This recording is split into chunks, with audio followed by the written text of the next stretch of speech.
This episode of Tub Talk is brought to you by Avast Business. With over 435 million active users of Avast products, if you haven't already taken a look at what Avast Business is offering, now might be the time. Visit tublog.co.uk/Avast for all the links to the details. Right now, though, let's jump into our featured interview. Hey folks, Richard Tubb here with another episode of Tub Talk, the podcast for IT consultants. I'm excited about today's interview. We are speaking with a friend of mine. We're talking with the CEO and founder of Keepabl. Now, Keepabl is an award-winning privacy as a service solution that solves the GDPR headaches for organizations, for MSPs. It really helps them to accelerate their revenue and reduce data risk. Robert Baugh is the founder and CEO, as I said. Robert, thank you for joining us today. It's really good to see you. It's always great to see you, Richard. Thank you very much for having me on this. And where do you join us from today? So I'm at our offices in Moorgate in the City of London. It looks very, very posh. The podcast listeners can't see that, but it looks very City of London in the background there with lots of activity going on. It is bustling. It's a really good building. It's very bustling with a lot of startups, a lot of tech, a lot of fintech. It's really buzzing. It's great. Yeah. So I want to dive into Keepabl and what that's about and in a little bit. But first of all, you and I have been friends for a couple of years or more now. It was actually an interesting way we came to speak to one another in the first instance, wasn't it? Yeah, so it was at the Totally MSP event back in a few years ago now, and we were having a chat because I was interested in becoming an MSP. I was general counsel and director of VC-backed growth SaaS companies before for about 13 odd years, and I'd exited one in summer of 17, and I was actually looking at starting an MSP, a compliance differentiated MSP, and then to do a roll-up strategy in the UK. And I was at Totally MSP and other events about looking to see what's involved in being an MSP, what sort of providers should I get that play well together and this sort of thing. And I remember you were incredibly, as ever, generous with your time and your advice. We had a fantastic conversation. I can picture it right now about the state of the market and where MSPs were, the issues they were facing and where they would be going forward. Yeah, and so that's how we met. It was a great event as well and a great conversation as always. Oh, fantastic. So give us a bit more of your background. So you've mentioned some of the work that you've done in the SaaS sphere there, but what led you to Keepabl? We had the conversation, you were talking about potentially becoming an MSP. Where did you decide not to be the MSP and go down the route of Keepabl? Yeah, so I did way back when I'm from the Midlands, and it's a very sort of entrepreneurial area, as you know, being a Brummie yourself. And so in the back of my mind has always been to do my own business. And I did an engineering, economics and management master's, and then I cross-qualified as a lawyer, so naturally gravitated to technology law and everything about that. So intellectual property, data protection, etc. And I qualified way back in 95. And I've been basically about a decade in private practice, 9 years in private practice in London, Hong Kong and Melbourne. And then I joined a startup called LoopUp. I was the seventh in. We had 4 engineers in San Fran, and I was the third commercial in London. And it was an idea that they didn't need a full-time lawyer. I just wanted to know all about building a SaaS product and company and growing it, which we did. It's now listed on AIM. We grew it to over 100 people, 4 countries and this sort of thing. And so then I was headhunted to another company when I was acting basically like a sort of deputy CEO because I was adding so much value in the companies. I thought, I'm just going to do this. I need to do this myself. And I was always been recruiting providers to make my job easier and to cover where I don't know stuff, which is quite a lot of areas. So MSPs are fantastic because, you're in a growing company, you realize there's a ton of stuff you don't know about technology, and you know that someone who knows it can do it really quickly for you. So I've always used MSPs in those businesses. And so I'd sort of selected a few, chosen a few and this sort of thing over the time. And I thought, actually, I can run an MSP. I could do this compliance differentiated bit. And I did a lot of research into the industry, and it all felt good, but it didn't feel sort of electric like there. And there was this great article about what's your superpower for your startup. And I wasn't feeling the real synergy.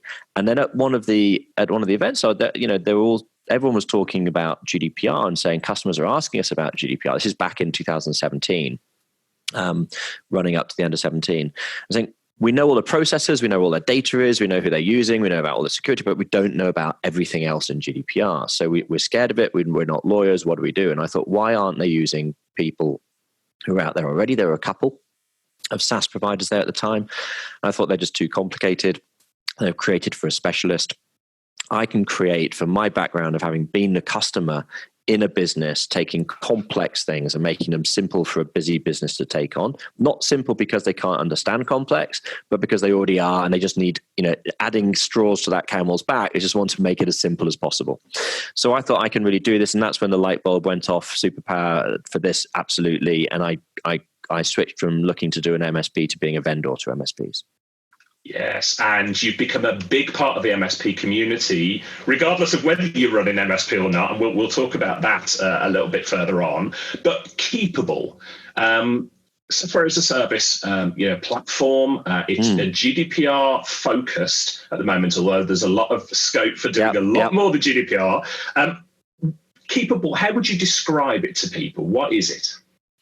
So Keepabl, I don't know if you know Simon, well, you'll know Simon Sinek start with the why. And the why for Keepabl is to joyfully use tech to solve people's problems and make them feel happier. And so that's at the core of Keepabl. And our aim is to build out the Salesforce.com of compliance effectively. So what do those things mean in tandem? So we've started with a GDPR product. People are looking at GDPR and they're scared. It's basically, I always said, but I put a global company loop up a group through ISO 27001, and so I went through the whole lot and I drafted out everything, and we were inspected by BSI, and we went through with flying colours. And I always liken it to banging your head against the wall going, I don't understand this at all. And then it's a plasterboard wall, and all of a sudden your head goes through and you go, oh, I get this. And then after you've got it, if you know what I mean. But there's a hell of a lot to get at to understand in that first place. And people just don't really have the time to get into it so fully. So it's really about what Keepabl is about, with that joyfully using tech to solve people's headaches and make them feel better, is people are worried and they're scared about GDPR. They know they need to be dealing with it. They know they're going to be asked about it. They know as if they've got warranties in their contracts about being in compliance and all this sort of stuff. They don't know how to deal with it because it's such a big topic. It's such an ambiguous topic. They just want something to help get it done. And that's where Keepabl comes in. So everyone always says when they see the system that it's incredibly comprehensive and yet really, really simple. And then they go, I mean that in a good way. And I'm like, no, don't apologize. That's fantastic. It's exactly what I want to hear. It does a lot of the heavy lifting in the background for you, creates all of your reports. You only have a few things to fill in about what you're doing, and then it creates all the different reports. And also, for example, one of the major parts of it is a fantastic breach module. So if you have a breach, it's a way that your customers, as an MSP, your customers can enter breaches into the system, into Keepabl. We're not talking about notifying regulators. It's just you need to keep a record of your breaches, so you can just put them into Keepabl. There's an easy way for them to do that with a link they can put behind a button on their SharePoint intranet, for example. As soon as something's entered into that customer's Keepabl breach record, email alerts can go out to the MSP. MSP can go straight on and go, okay, Robert's left his laptop on a train. I'll use the MDM tool. I'll lock it. Has anyone accessed it? Where is it? No, I'll wipe it, and I've located it. I'll go and pick it up later on. So it's a way that you can rapidly contain a breach, because it's all about reducing the risk to the individual. And obviously there's a risk to the enterprise, the customer, from having a breach, because they've got costs of remediation, they've got costs of the PR issue, and potentially fines as well that are now coming out the door at a rapid speed. So there's a lot of ways for an MSP to look after a customer and say, and to do what they're doing now with tech and saying, don't worry, we've got your back. We can make it easy for you. It's exactly the same with GDPR. They can say to their customers, don't worry, we can make it easy for you. Absolutely. And I would go as far as to say the Keepabl dashboard is beautiful. It is sophisticated. It is simple to use. And those are all words, Robert, I must admit, I never thought I'd find myself saying about a product related to GDPR. So I get this a lot. Our bank, we bank with Silicon Valley Bank. And I remember going in on meeting our relationship managers for the first time. And she said, she's fantastic. She said, look, I must tell you straight off, I hate GDPR. And I was like, that's great, actually. That's exactly the opportunity. And at the end of the meeting, she was going, I'm excited about GDPR. I never thought I would say that. And I had the same thing with an investor this week. We were talking about it. So no, that's a fantastic thing to hear. And that's we did Finovate Europe in February, and I got interviewed by the FinTech Power 50. They selected us for their Wants to Watch cohort this year. And in that interview, he actually starts off by, he handed me a floppy disk. And I went, oh, wow, that's amazing. And I said, he goes, what do you think of when you see that? And I said, well, what I think of is there's an emotional connection to that. It's made me actually very emotional about this little sort of inanimate object, this floppy disk. I said, it's very hard to get that with a product, and particularly hard to get that with software. And so with I think the reason we're getting that with the software is as a result of my sort of weird, unique crossover experience and putting all of that into the mix so I can actually create something that does make people happier. Absolutely. And full disclosure, I'm an advisor to Keepabl. And the reason I'm an advisor to Keepabl is, this is a beautiful product. It absolutely fills a need that MSPs have with GDPR, and I can see so much more opportunity, going forward as well. It's a great company. I can see that you're going places, but let's rewind a little bit. So we've mentioned GDPR quite a lot. Yes. It's been a few years now since GDPR sort of has been a buzzword, has been around. People are sort of getting used to it. Yeah, I want to rewind a little bit. How would you describe GDPR to a layman, to a man on the street? What is GDPR, Robert? Absolutely. It's a great question, actually. So GDPR is the general data protection regulation from the EU. It's general because it applies to every single business, no matter what you do. It's not like, say, for example, HIPAA, people know about in the US, which is about health information. It's a general data protection law. So it applies to every business, no matter what you're doing with personal data. The data protection bit is not data protection in the technical way that MSPs are used to around, for example, making sure there's no leakage of data on email or encryption and security.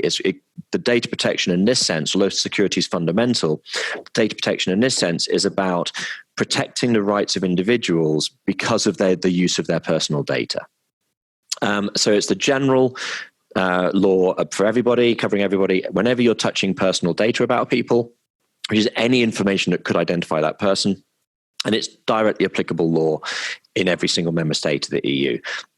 And so that's what the GDPR is. It massively recharges and reboots our data protection law we've had for 20 years or so, but it massively recharges it and puts the individual front and center in terms of their rights to get access to their data, to erase their data, the famous right to be forgotten, and also a lot of fines. The fines have become potentially enormous. But we could talk about that a little bit later on. But that's what the GDPR is. And then just as a quick one, because I know you'll ask this as well, Brexit. If and when Brexit happens, there is the UK has already decided the GDPR, because it's now UK law anyway, because we're part of the EEA in the EU. If and when we have Brexit and we're no longer part of the EU or the EEA, all we're going to do is scrub out the EU and put the UK in the law, basically. So we keep the GDPR. It will become what people call the UK GDPR. So it's going to be exactly the same law, just about the UK. So it's actually going to be a real pain because businesses will have to comply not just with the UK GDPR, but also the EU GDPR. But that's another conversation. So it's not a case of, well, with Brexit, we can forget about it.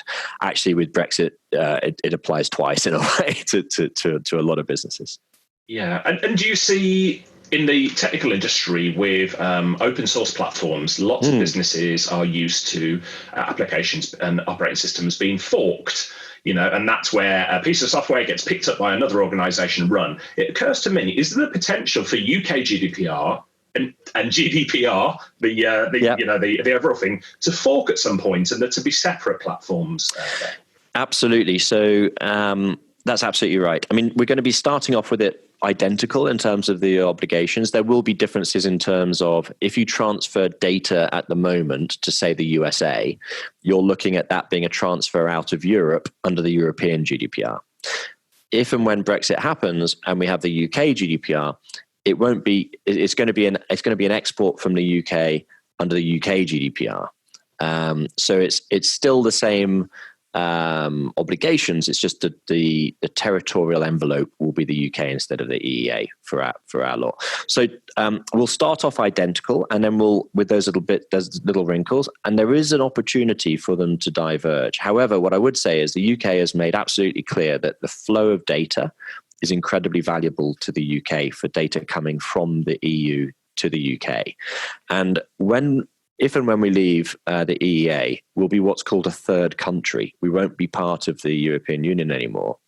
And that's actually instantly a problem, because the European countries can't transfer data to the UK unless there's what's called an adequacy decision or some other safeguard in place.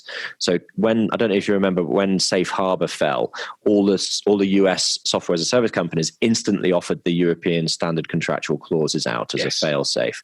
So if and when we leave Brexit, what should happen is every single provider instantly offers those standard contractual clauses to all of their European customers to say, sign this, and that will ensure the free flow over to the UK company. But those actually say the UK company is going to comply with the GDPR in relation to those. So you can also, it's not an escape; it's a way to keep those transfers flowing. So we do want to stay as a country that's got an adequacy decision when we get one, and we do want to maintain that flow. They're our nearest neighbours. We have a huge amount of data flowing. It's a huge value. So the impetus to keep it as similar as possible is going to be very strong. Absolutely. And I thought it was worth touching on that, because whilst this isn't the Brexit podcast, God forbid that it would be, we are recording this at the start of October. This episode will go out sort of mid-October. We may or we may not have a decision over Brexit before in a month's time of recording of this. But regardless, the impact for MSPs is, for their customers and businesses, people are going to still have to, keep calm and carry on as exactly the way they were before. Exactly. And if they just have data from people in the UK, which may well be the case for a lot of MSPs customers, then they just have to worry about the UK GDPR, which is exactly the same as the EU GDPR, just with UK instead of EU. If their customers have data from people in the EU, which a lot of their customers will, then they have to also consider the EU GDPR. So yes, we're waiting to see what happens with Brexit, as everyone else is. But from a product point of view, we're not pulling the trigger on anything yet, because we don't know what the end means. The end result needs to be yet. So we're watching closely how things develop. What we envisage is that we will have the ability in the software to say, this is the UK GDPR, it's also the EU GDPR, it's also the California CCPA, or it's just one of them, etc. And so it will be in there. But we're just waiting to see how it plans out. Yes, us and the rest of the world, I think. Yes. So, we've talked a little bit about the impact of GDPR for MSPs and their customers there, whatever may come in the future.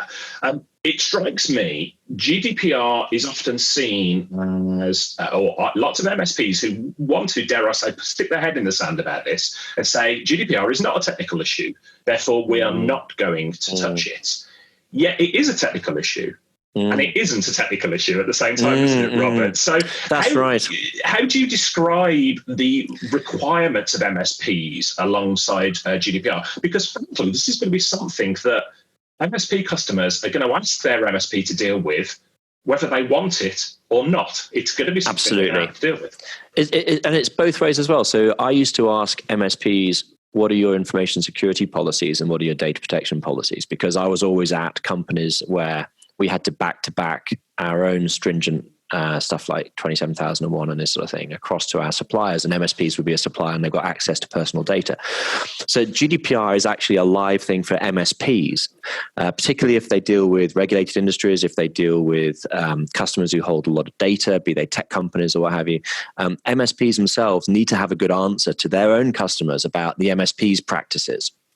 And then the same thing for their customers. So Cisco did a study in January 18 and February 19, and the February 19 one, they both said the same thing, that basically the 19 figures were 87% of businesses have a sales delay due to privacy concerns. And that sales delay is 40% less if you're GDPR compliant. So 40%, and the sales delay is 5.5 weeks on average. So if you can reduce a 5.5 week sales delay by 40%, that has an impact on your business. And you can actually reduce it further if you're able to prove your compliance really easily. It also reduces your risk of a data breach. So if the same Cisco study showed that there's a 42% reduction in the chance of you having a data breach that costs you over $500,000 in 12 months if you're GDPR compliant. Not only is the risk of the cost of the breach reduced, you'll still have a breach because nature happens and you'll have a breach. But that because you've gone through GDPR and you've reviewed your security practices and all this sort of stuff, not only is your cost of the breach reduced, but the number of data records is significantly reduced, and also the downtime is significantly reduced. So it's very much about managing that risk, ensuring business continuity, and managing also then not just the financial part, but the PR aspects and contractual impact on customer wins and this sort of thing. Yeah, because there's dare I say, a crossover here, isn't that? GDPR, compliance in general, and cybersecurity are not the same thing, but they go hand in hand, don't they? So for MSPs, when I'm trying to describe to them their requirements with GDPR and what their customers are going to expect of them, I often talk to them about data security, about cybersecurity, the wider information security arena, that their clients are going to turn to them for advice here. And so how does Keepabl help MSPs to keep their clients safe? That's a really good question. And actually, so echoing your one about technical and non-technical, so GDPR is not a technology law. It's a data protection law, and it's technology neutral. And so that's one thing about GDPR. Security is fundamental to GDPR, but it's about sort of 15% of GDPR. There's a whole load of other stuff about GDPR that needs to be there apart from security. So I call them siblings because they go very, very well together. And an MSP who's totally versed in these are the processes you use for your data, this is where your data is, this is how it's secured, etc. They are in a great place to do GDPR as well. And actually, when you ask them about cybersecurity, and you say, well, cybersecurity is purely technical, isn't it? They go, well, actually, no, it's not, because we have to talk to them a lot about the planning of it, about the policies of it, the procedures, the training, it's cultural. 2/3 of the breaches reported to the UK ICO are not about security. It's more about cultural stuff, sort of disclosure of data and people just sending the wrong email and all this sort of stuff. Not about a failure of that technology. So security itself is not purely a technology job. It's a consulting job. And MSPs are starting to offer more and more. There was that big move to MSSP, and then with security comes I was going to say great responsibility, but actually it does. This is a responsibility to advise your customer how to actually implement this, how to use this. It's no good just having a box plugged in the corner or some software downloaded on one person's laptop. You've actually got the customer to take this on and understand security is fundamental to everything. And it's the same thing with data protection. I was on a panel in Dublin on Monday last week about emerging technologies and how they apply to privacy by design and security by design.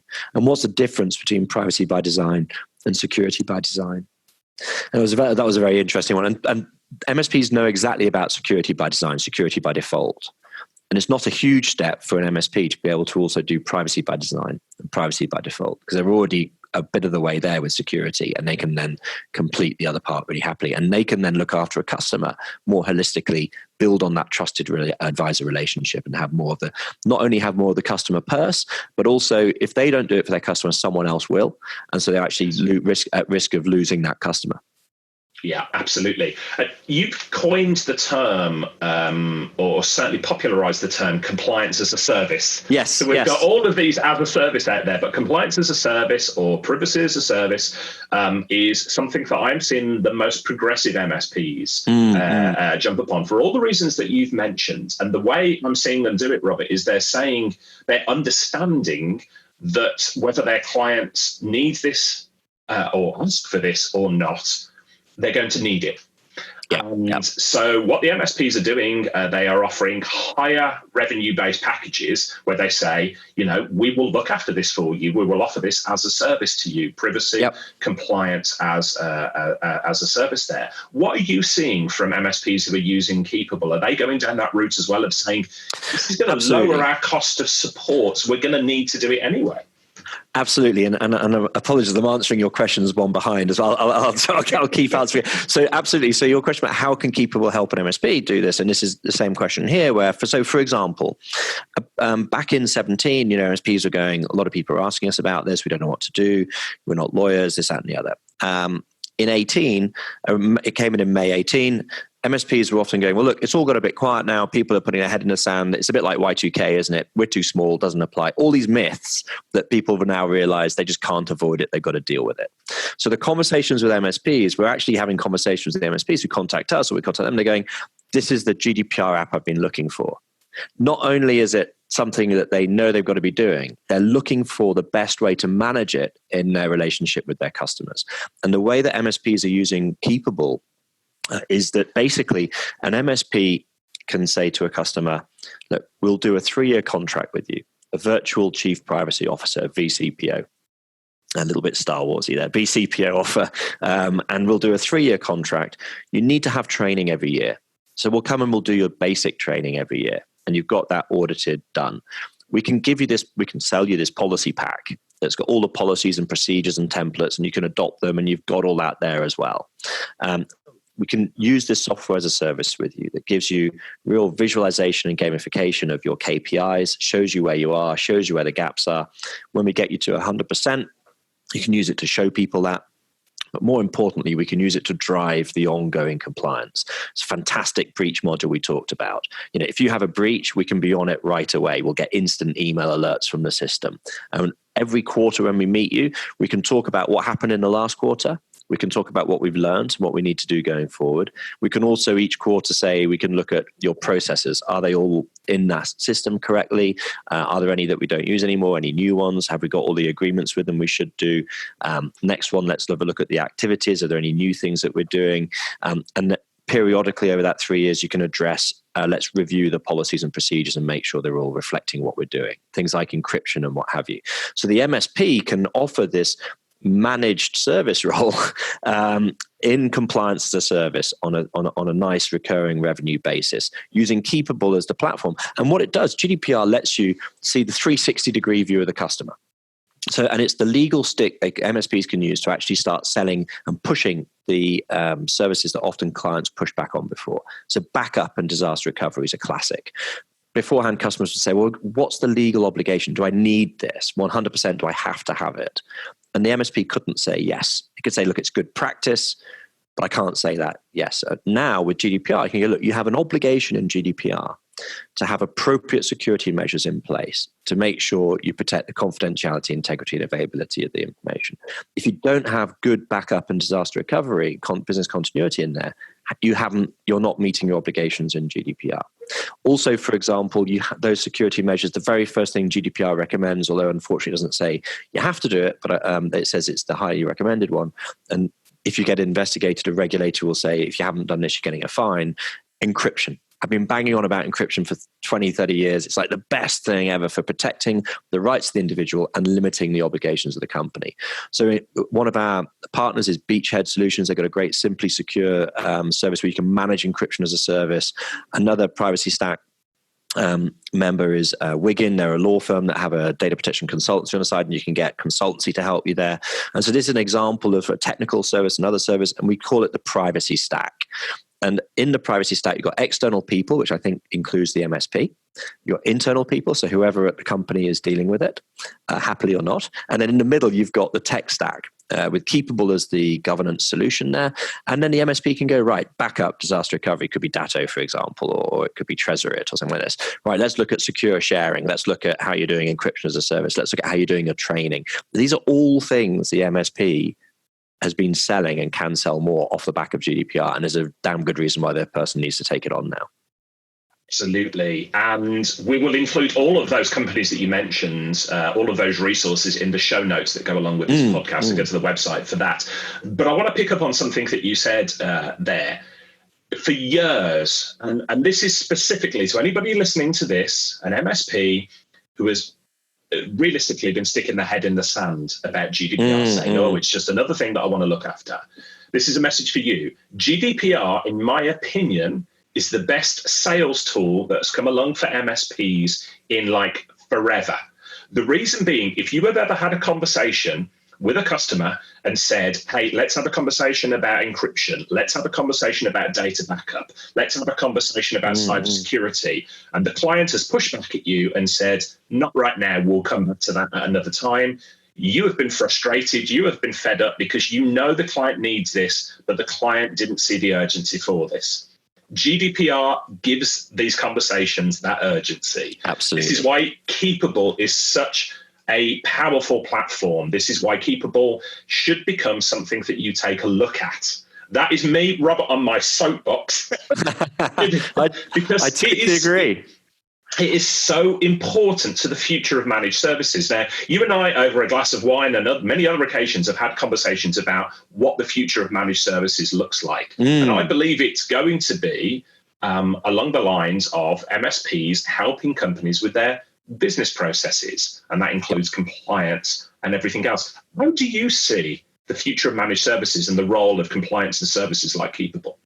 Yep. So we've talked about this in terms of, in the context of MSPs traditionally have been quite small, looking after a local geography, looking after a lot of on-prem and higher margins and this sort of stuff. And what they're finding, there's a lot of arguments around at the moment that margins are being squeezed by the move to the cloud. Customers can go direct to the cloud and get the services instead of going to an MSP.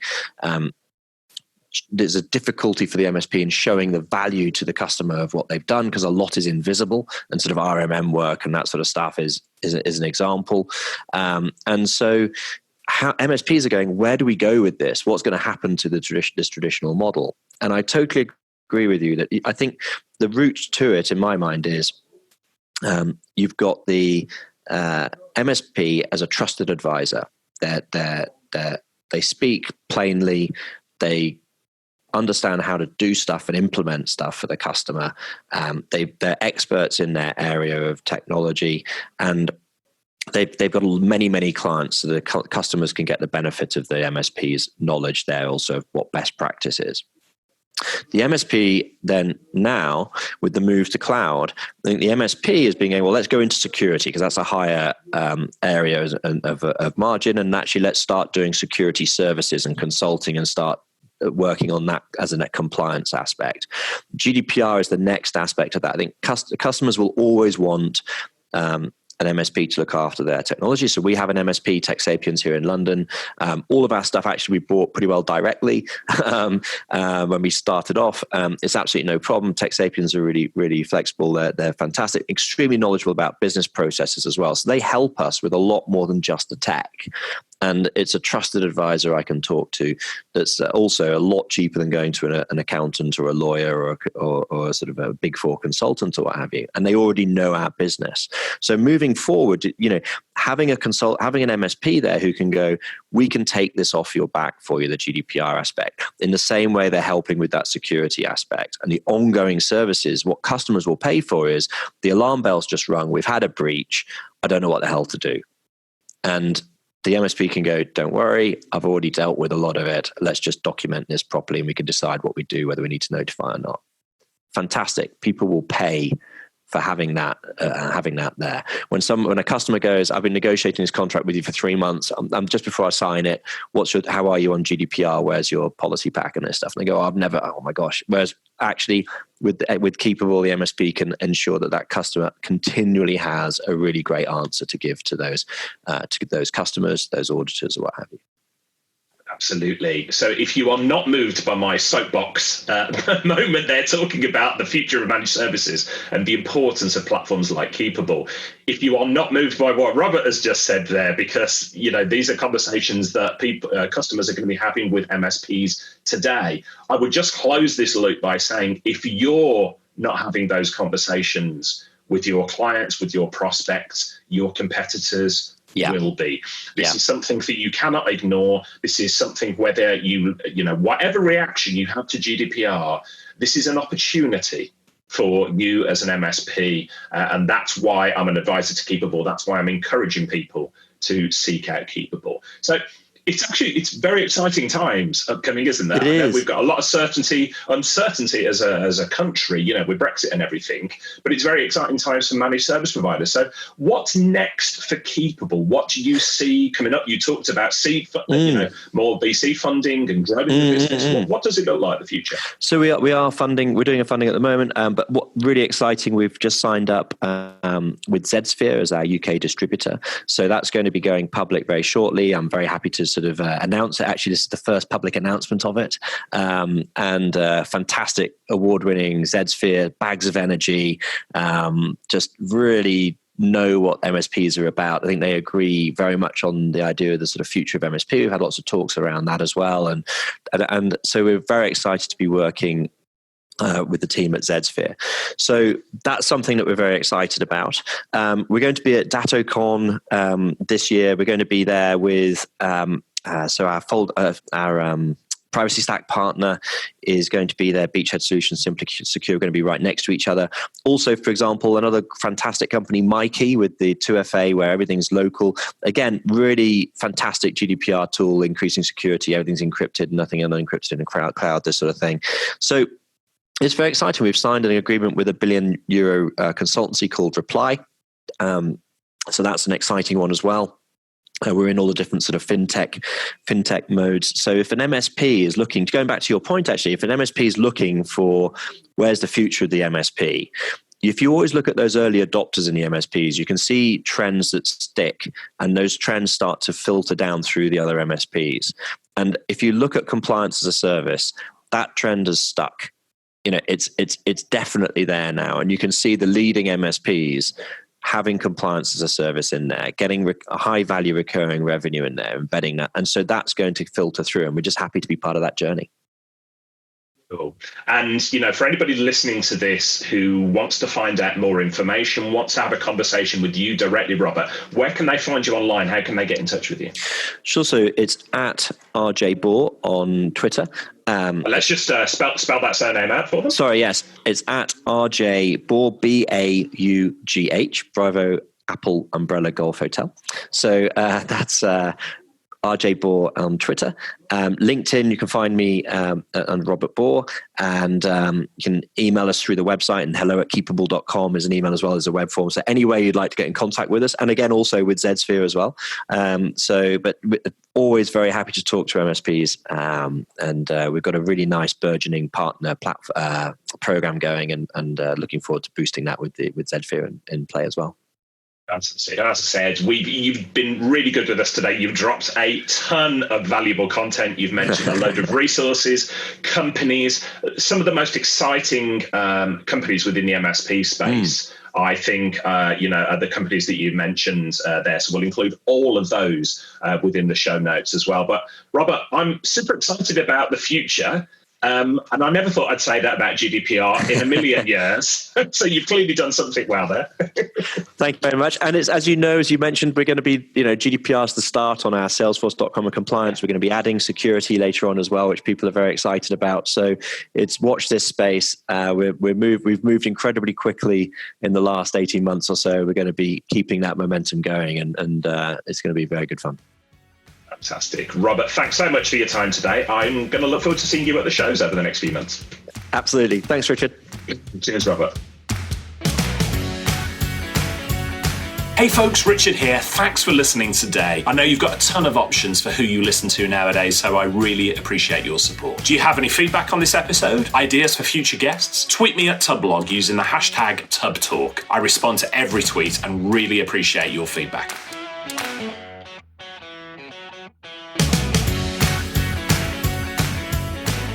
Richard here, and I wanted to give a really big shout out and to say a huge thank you to our friends at Avast for bringing this episode to you. In the face of increasingly complex threats targeting small and medium businesses, yesterday's methods are no longer enough. Cybersecurity must be quicker, smarter, and more reliable than ever before. Avast Business provide a range of powerful, easy to deploy security products and management platforms designed for IT solution providers and managed service providers. Avast Business offer a variety of cybersecurity products that are MSP friendly. You can choose from standalone antivirus products, managed antivirus products, cloud care for layered endpoint and network security services, backup and recovery, content filtering, email security, patch management, and a management console to easily deploy endpoint protection solutions to devices in your client networks. These solutions are all backed by the largest, most globally dispersed threat detection network in the world. If you've not checked out Avast's secure internet gateway, then I'd recommend taking a look at the video demo that Avast's Paul Fenwick and I recorded. It delivers delivers a full security stack as a service that protects users wherever they go. With 30 years as a leading cybersecurity company and over 435 million active users of Avast products, if you haven't already taken a look at what Avast Business is offering, now might be the time. Visit tubblog.co.uk/Avast for links to all the details.